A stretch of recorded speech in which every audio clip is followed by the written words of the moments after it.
Hello friends, my name is Shayla and today I am here to do the final wrap up of 2020.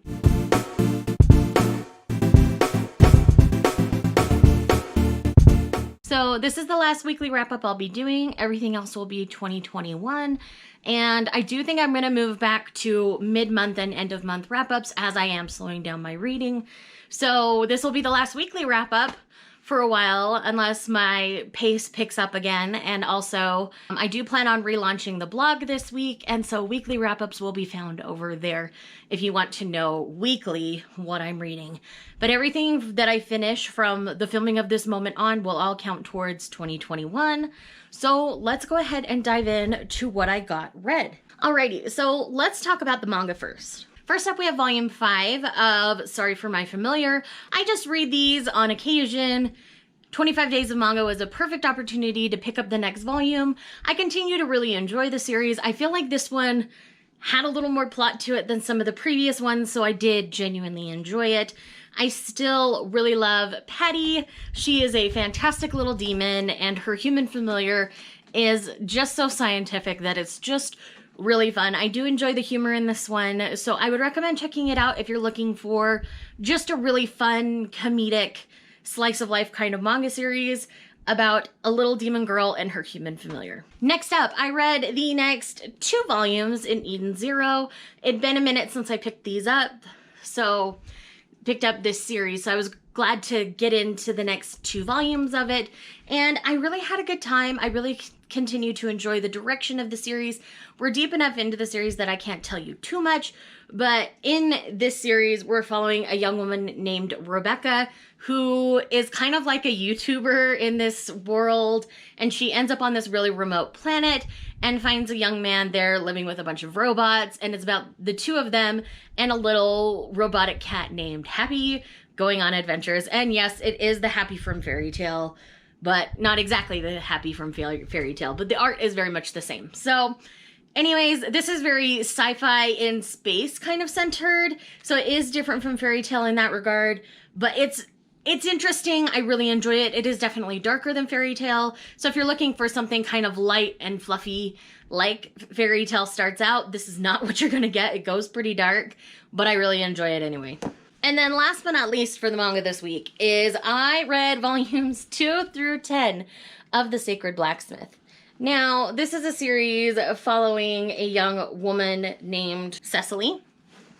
We'll just hold up this last volume here. Cecily is bound and determined to carry out her family legacy, and this is a very big fantasy world, and she's continuously thwarted by this young man who is known as the Sacred Blacksmith.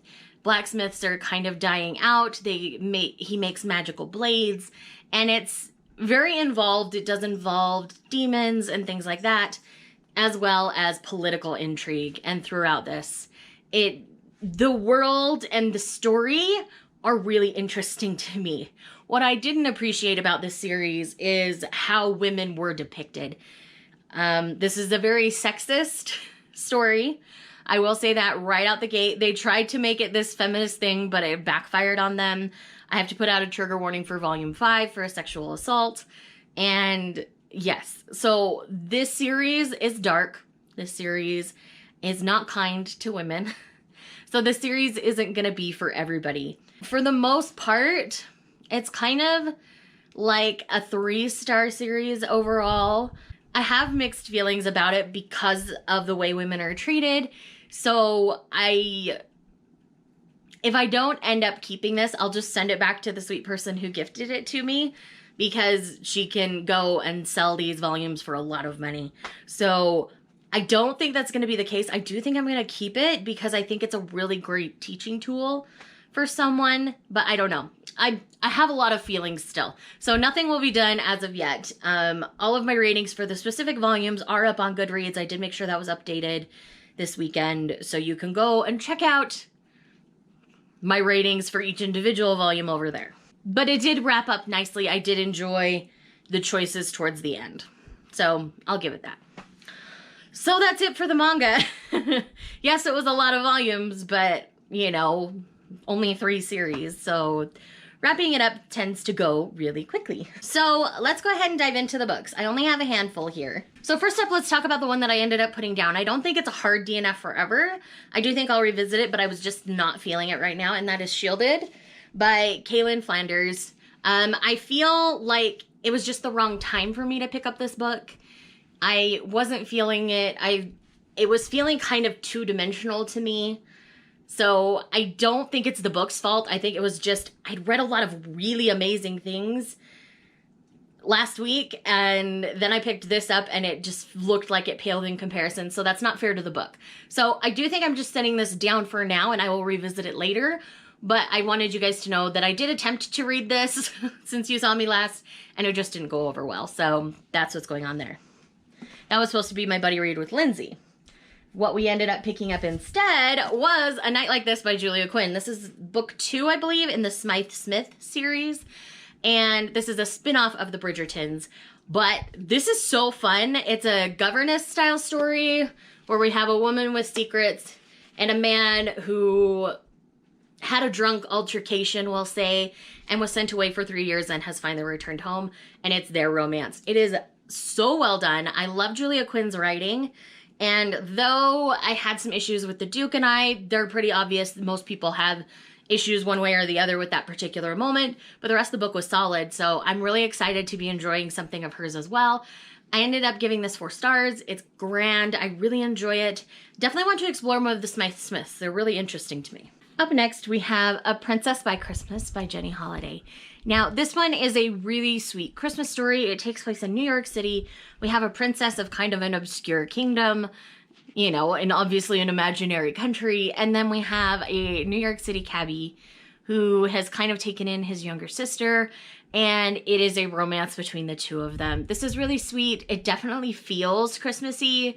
I know there's some discussion within the romance community about Christmas books feeling like Christmas. This one definitely did. Jenny Holiday, as always, I love her writing style. I've really enjoyed everything I've read by her. And Leo was a fantastic male character. I ended up really enjoying him much more than I expected to. And this is just a really fun holiday time. And it was one of the perfect holiday reads for me this season. And I really just enjoy this a whole lot. I feel like the plot, you know, it's a Christmas story. They're fairly predictable, but I really still enjoyed the writing. So I would recommend picking this one up. Next, we have In Bed with the Rancher by Sarah Orwig. Now, this one, it's an amnesia story, and I tend to struggle with amnesia stories. So I'm going to caveat this portion of the video with that.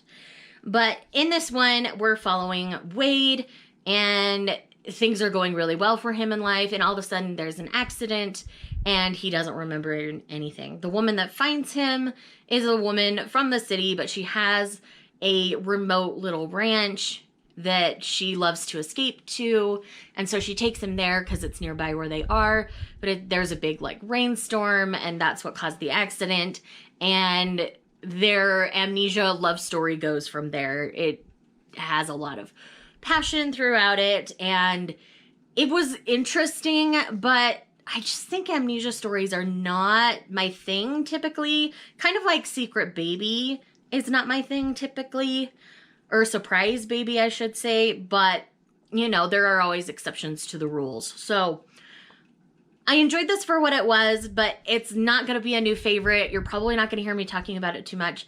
I'm not even 100% sure I'm going to keep this one. So it was fine. I gave it 3 stars. There's nothing wrong with it per se. It's just not my kind of book. And then last but not least for this wrap up, we have Truly Madly Plaid. This is a Highlander romance. Man, was this a good time. It has a lot of elements that I like. It has the enemies to lovers nursing him back to health kind of feel to it. Kind of like that Highlander or the Viking one that I read earlier. Was it in November or December? I don't remember. But Truly Madly Plaid was really well written. I really enjoyed this. I have a more detailed review on my Goodreads, so you can definitely go and check that out.